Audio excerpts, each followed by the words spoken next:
السلام علیکم ورحمۃ اللہ وبرکاتہ۔ صحافی دکن ٹی وی کے پروگرام نور ہدایت میں آپ کا خیر مقدم ہے۔ آج کا ہمارا ٹاپک حضرت ایمن رضی اللہ تعالی عنہ کی حالات زندگی۔ جناب رسالت آپ صلی اللہ علیہ وسلم رحمۃ للعالمین تھے۔ آپ عرب کے اسلامی مملکت کے سربراہ بھی تھے اور خیر الخلائق بھی۔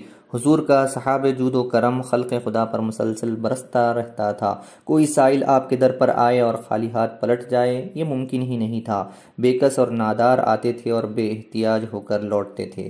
ایک دن گہرے سانولے رنگ کی ایک خاتون جن کے چہرے پر کچھ عجیب قسم کا جلال اور رونق تھی، بڑے وقار کے ساتھ بارگاہ نبوت میں حاضر ہوئی۔ انہیں دیکھتے ہی حضور امی امی فرماتے ہوئے تعظیماً کھڑے ہو گئے اور بڑے عزت اور احترام کے ساتھ انہیں بٹھایا۔ پھر آپ نے ان سے پوچھا، امی آج کیسی تکلیف فرمائی؟ خاتون، یا رسول اللہ، مجھے ایک اونٹ کی ضرورت ہے، یہی مانگنے آئی ہوں۔ رسول اکرم صلی اللہ علیہ وسلم نے فرمایا، اونٹ کا آپ کیا کریں گی؟ خاتون نے فرمایا، یا رسول اللہ، آج کل ہمارے ہاں سواری کا کوئی جانور نہیں ہے، نہ گدھا نہ اونٹ، کبھی دور کا سفر پیش آ جائے تو بڑی دشواری ہوتی ہے۔ رسول اکرم صلی اللہ علیہ وسلم متبسم ہو کر، اچھا تو اونٹ کا ایک بچہ حاضر کیے دیتا ہوں۔ اس پر خاتون نے فرمایا، میرے ماں باپ آپ پر قربان، اونٹ کے بچے کو میں کیا کروں گی؟ مجھے تو اونٹ چاہیے، اونٹ۔ رسول اکرم صلی اللہ علیہ وسلم، میں تو آپ کو اونٹ کا بچہ ہی دوں گا۔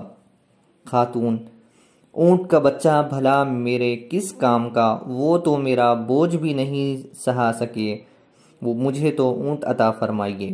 رسول اکرم صلی اللہ علیہ وسلم نے فرمایا، آپ کو اونٹ کا بچہ ہی ملے گا اور میں اسی پر آپ کو سوار کراؤں گا۔ یہ فرما کر حضور صلی اللہ علیہ وسلم نے ایک خادم کو اشارہ فرمایا، وہ تھوڑی دیر میں ایک جوان فربا اونٹ لے آئے اور اس کی مہار سائل خاتون کو تھما دی۔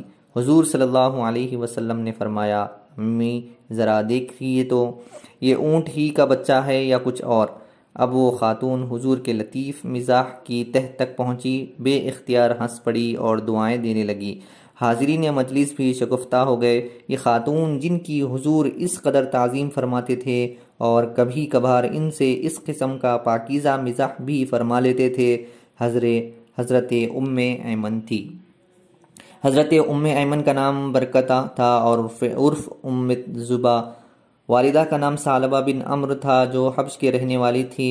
وہ مکے میں کب اور کیسے پہنچے، مورخین نے اس کے بارے میں تصریح نہیں کی، البتہ یہ ثابت ہے کہ وہ رسول اکرم صلی اللہ علیہ وسلم کے ولادت سے پہلے سن شعور کو پہنچ چکی تھی اور بچپن سے حضور کے والد ماجد حضرت عبداللہ بن عبد المطلب کے ساتھ کنیز کے طور پر رہتی تھی۔ جب حضرت عبداللہ نے وفات پائی تو وہ حضور کی والدہ ماجدہ حضرت آمنہ کی خدمت کرنے لگی۔ سرور عالم صلی اللہ علیہ وسلم کی ولادت باسعادت کے وقت حضرت آمنہ کی خبر گیری اور خدمت پر وہی مامور تھی۔ حضور نے 5 یا 6 برس تک حضرت حلیمہ سعدیہ کے ہاں پرورش پائی۔ اس کے بعد حضرت حلیمہ نے آپ کو اپنی والدہ ماجدہ کے سپرد کر دیا۔ کچھ عرصے بعد حضرت آمنہ ننھے حضور اور حضرت ایمن کے ہمراہ یثرب مدینہ منورہ تشریف لے گئی۔ گویا سرزمین یثرب آقائے دو جہاں صلی اللہ علیہ وسلم کے قدوم میمنت لزوم سے پہلے مرتبہ اس وقت مشرف ہوئی جب آپ کی عمر صرف 6 برس کی تھی۔ یثرب میں حضرت آمنہ خاندان بنی نجار کے ہاں مقیم ہوئی جو حضور کے دادا کا ننھال تھا۔ انہوں نے یثرب میں کم و بیش 1 مہینہ قیام کیا اور پھر ننھے حضور اور ایمن کے ساتھ مکہ معظمہ کو مراجعت کی۔ جب ابوا کے مقام پر جو مکہ معظمہ اور مدینہ منورہ کے درمیان پہنچی تو ایک بیک علیل ہو کر پے کے اجل کو لبیک کہا۔ دشت غربت میں حضرت آمنہ کی اچانک موت سے ننھے حضور اور ایمن کو انتہائی صدمہ ہوا، لیکن ایمن نے بڑے ضبط اور حوصلے سے کام لیا۔ انہوں نے کمر ہمت باندھ کر حضرت آمنہ کو وہیں سپرد خاک کیا اور حضور کو انتہائی مشقت کے ساتھ اپنے ہمراہ لے کر بادیدہ گریاں مکہ مکرمہ پہنچی، جہاں عبد المطلب نے آمنہ کے در یتیم کو اپنی کفالت میں لے لیا اور ایمن کو حضور کی پرورش اور پرداخت پر مامور کر دیا۔ علامہ ابن سعد کا بیان ہے کہ حضرت آمنہ اور ننھے حضور کے ساتھ اپنے قیام یثرب کی ایک خاص بات حضرت ایمن کو مدت العمر یاد رہی۔ وہ فرماتی تھی کہ قیام یثرب کے دوران میں یہود کی ایک جماعت کے لوگ آ کر ننھے حضور کو دیکھا کرتے تھے۔ ایک دن میں نے ایک یہودی کو یہ کہتے سنا کہ یہ لڑکا نبی آخر الزماں معلوم ہوتا ہے اور یہی شہر اس کا دار ہجرت ہے۔ اس یہودی کی یہ بات میرے دل پر نقش ہو گئی۔ سرور عالم صلی اللہ علیہ وسلم جوان ہوئے تو ایمن وراثتاً بطور کنیز حضور صلی اللہ علیہ وسلم کے حصے میں آئی، لیکن آپ نے انہیں آزاد کر دیا۔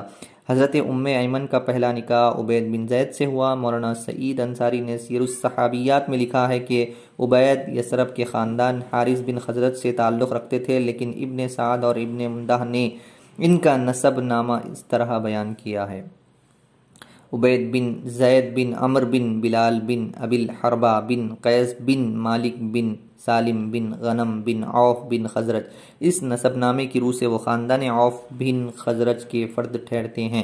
اسے خاندان حبلہ بھی کہا جاتا ہے، اس لیے حبلہ سالم بن غنم کا لقب تھا۔ اس کی وجہ تسمیہ یہ تھی کہ اس کا پیٹ بہت بڑا تھا۔ یثرب میں یہ خاندان بہت معزز مانا جاتا تھا۔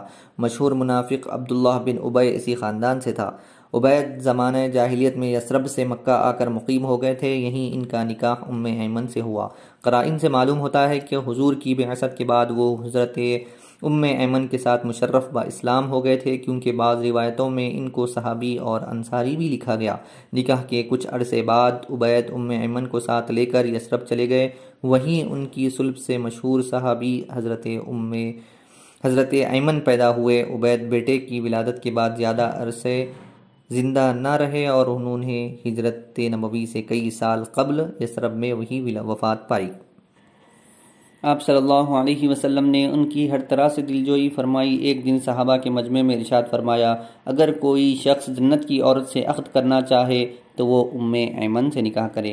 حضور کا ارشاد سن کر آپ کے محبوب خاص حضرت زید بن حارثہ نے حضرت ایمن سے نکاح کر لیا۔ ساتھ بعثت میں حضرت ایمن کے بطن سے حضرت اسامہ بن زید پیدا ہوئے۔ اپنے جلیل القدر والد کی طرح انہیں بھی حب النبی بننے کا شرف حاصل ہوا۔ جنگ موتا میں ایمن کے شوہر حضرت زید بن حارثہ نے شہادت پائی تو انہیں بہت صدمہ ہوا، تاہم رحمت عالم صلی اللہ علیہ وسلم کی سرپرستی اور دلداری نے ان کے غم کو بڑی حد تک ہلکا کر دیا۔ ان کے فرزند حضرت اسامہ بن زید سے سرور عالم صلی اللہ علیہ وسلم بڑی محبت فرماتے تھے اور وہ حب رسول اللہ مشہور تھے۔ حضور صلی اللہ علیہ وسلم کو اپنے متعلقین میں حضرت حسن اور حسین سے زیادہ کسی سے محبت نہ تھی، لیکن آپ بعض دفعہ اس محبت میں حضرت اسامہ کو بھی شریک فرما لیتے تھے۔ صحیح بخاری میں ہے کہ حضور ایک زانوں پر حسن اور دوسرے پر اسامہ کو بٹھاتے اور پھر فرماتے، خدایا میں ان دونوں سے محبت کرتا ہوں، اس لیے تو بھی ان سے محبت فرما۔ حضرت اسامہ سے حضور کی غیر معمولی محبت دیکھ کر بعض لوگ ان سے حسد کرنے لگے اور انہوں نے مشہور کر دیا کہ اسامہ زید کی صلب ہی سے نہیں۔ یہ جنگ موتا سے پہلے کا واقعہ ہے۔ حاسدوں کی اس شرانگیزی کی زد حضرت ایمن پر بھی پڑتی تھی۔ حضور کے سمع اقدس تک یہ بات پہنچی تو آپ سخت آزردہ خاطر ہوئے۔ اسی زمانے میں اتفاق سے ایک دن عرب کا مشہور قیافہ شناس مجذد حضور کی خدمت میں حاضر ہوا۔ اس وقت حضرت اسامہ اپنے والد زید کے ساتھ سر سے پاؤں تک ایک چادر اوڑھے ہوئے لیٹے تھے۔ باپ اور بیٹے دونوں کے صرف پاؤں چادر سے باہر تھے۔ حضور نے مجرد سے فرمایا، ذرا بتاؤ تو ان پاؤں کا آپس میں کیا تعلق ہے؟ مجرد نے پاؤں پر نظر ڈالی اور عرض کی، یہ باپ اور بیٹا ہے۔ اس کا جواب سن کر حضور کو بڑی مسرت ہوئی اور حاسدین کی زبان ہمیشہ کے لیے بند ہو گئی۔ 11 ہجری میں حضور نے جنگ موتا کا بدلہ لینے کے لیے ایک لشکر تیار فرمایا، جس میں حضرت ابوبکر صدیق، حضرت عمر فاروق، حضرت ابو عبیدہ بن جراح، حضرت سعد بن ابی وقاص، حضرت سعید بن زید اور کئی دوسرے جلیل القدر صحابہ شامل تھے۔ لیکن ذات رسالت مآب صلی اللہ علیہ وسلم نے اس لشکر کی قیادت پر نوجوان اسامہ بن زید کو مقرر فرمایا۔ اس وقت حضور کی علالت کا آغاز ہو چکا تھا، تاہم آپ نے اس لشکر کو کوچ کا حکم دیا۔ اس نے مدینے سے چل کر جرف کے مقام پر پڑاؤ ڈالا۔ اسی دوران میں حضور کی علالت شدید سے شدید تر ہو گئی۔ حضرت ایمن خاندان ہاشمی کے بہت سے مرد اور عورتوں کا وقت آخر دیکھ چکی تھی۔ حضور کی بیماری میں کچھ ایسی علامت پائی کہ انہیں یقین ہو گیا کہ اب حضور اس دار فانی سے رخصت ہو رہے ہیں۔ فوراً حضرت اسامہ کے پیچھے آدمی دوڑایا کہ حضور ہمیں داغ مفارقت دے رہے ہیں، فوراً مدینہ آؤ۔ چنانچہ حضرت اسامہ بعض دوسرے صحابہ کے ہمراہ فوراً جرف سے مدینہ واپس آ گئے اور حضور کے وصال کے بعد آپ کی تجہیز و تکفین میں شریک ہوئے۔ حضرت ایمن کو حضور کی رحلت سے سخت صدمہ پہنچا، فرط علم سے نڈھال ہو گئی، ان کا رونا تھمتا ہی نہیں تھا۔ حضرت ابوبکر صدیق اور حضرت عمر فاروق کو معلوم ہوا تو ان کے پاس تشریف لے گئے اور تسلی دیتے ہوئے فرمایا، رسول اکرم کے لیے خدا کے پاس بہتر چیز موجود ہے۔ حضرت ایمن نے جواب دیا، یہ تو مجھے معلوم ہے، روتی میں اس لیے ہوں کہ اب وحی الہی کا سلسلہ منقطع ہو گیا۔ یہ سن کر حضرت صدیق اور حضرت عمر فاروق پر رقت طاری ہو گئی اور دونوں رونے لگے۔ یہ روایت صحیح مسلم کی ہے۔ طبقات ابن سعد میں ہے کہ لوگوں نے حضرت ایمن کو سمجھایا تو کہنے لگی، یہ تو میں جانتی تھی کہ رسول اللہ صلی اللہ علیہ وسلم سے مفارقت ہوگی، لیکن رونا مجھے اس بات پر آتا ہے کہ اب وحی کا سلسلہ منقطع ہو گیا۔ حضرت ایمن نے نہ صرف حضور کو گودوں کھلایا تھا اور آپ کی پرورش کی تھی، بلکہ آپ کی والد، والدہ، دادا اور دوسرے بزرگوں کی آنکھیں بھی دیکھی تھی۔ اس لیے حضور ان کی بے حد تعظیم فرمایا کرتے تھے اور اکثر ان کے گھر تشریف لے جایا کرتے تھے۔ آپ فرمایا کرتے تھے، میرے والدہ کے بعد ایمن میری ماں ہے۔ چنانچہ حضور انہیں امی کہہ کر خطاب فرمایا کرتے تھے۔ صحیح بخاری میں ہے کہ آپ ان کی طرف اشارہ کر کے فرمایا کرتے تھے، حضرت ایمن کو بھی حضور پر بڑا ناز تھا۔ ایک دفعہ آپ ان کے گھر تشریف لے گئے تو انہوں نے آپ کی خدمت میں شربت پیش کیا۔ حضور نے اس کے پینے میں کسی وجہ سے عذر کیا، آپ روزے سے تھے، جس کا اظہار نہ فرمایا غالباً۔ اس پر ایمن نے خفگی کا اظہار کیا، تاہم حضور نے ان کی باتوں کا مطلق برا نہ مانا۔ حضور کے پاس انصار کے دیے ہوئے بہت سے نخلستان تھے۔